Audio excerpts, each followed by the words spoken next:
ជំរាបសួរពុកម៉ែបងប្អូនទាំងអស់គ្នាថ្ងៃនេះខ្ញុំមកចែករំលែកពីរបៀបចំហុយពងទាឲ្យមានរសជាតិឆ្ងាញ់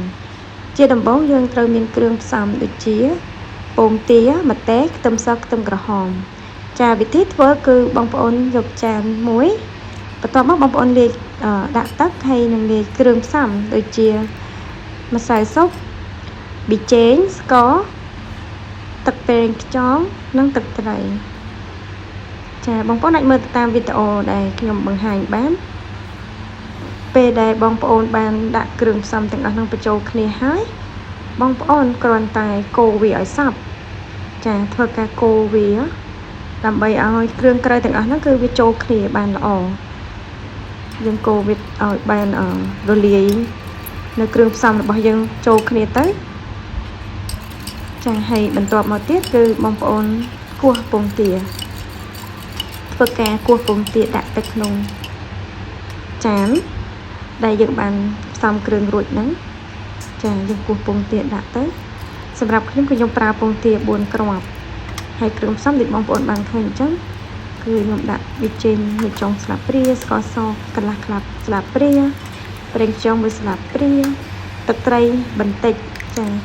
បើយើងដាក់ច្រើនទឹកអាចនឹងប្រៃដោយសារតែពងទាចំហុយនេះយើងត្រូវការរសជាតិល្មមមិនឲ្យប្រៃពេកទេឬក៏បងប្អូនចូលចិត្តបែបណាបងប្អូនអាចថែមថយទៅតាមចំណង់ចំណូលចិត្តរបស់បងប្អូនបានចាបន្ទាប់មកយើងកូរវាតែបងប្អូនមិនបាច់កូរខ្លាំងពេកទេកូរមកល្មមបានហើយកុំឲ្យវា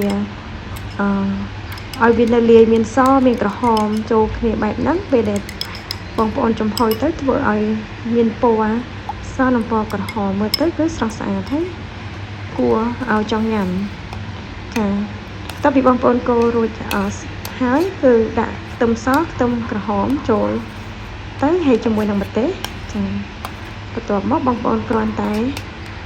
កូរវាបន្តិចមកបានហើយកូរវាដើម្បីឲ្យគ្រឿងក្រៅរបស់យើងហ្នឹងគឺវាសាប់ជាមួយនឹងពងទាខ្ទឹមសខ្ទឹមក្រហមនិងម្ទេសហ្នឹងគឺឲ្យវាសាប់ជាមួយនឹងពងទាទៅរសជាតិស្អាតស្រាច់ចា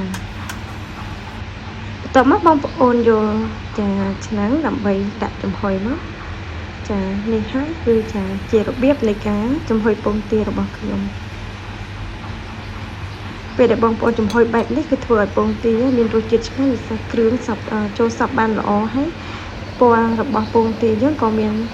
ពណ៌ស្រស់ស្អាតផងដែរចាអរគុណច្រើនជម្រាបលាពុកម៉ែបងប្អូន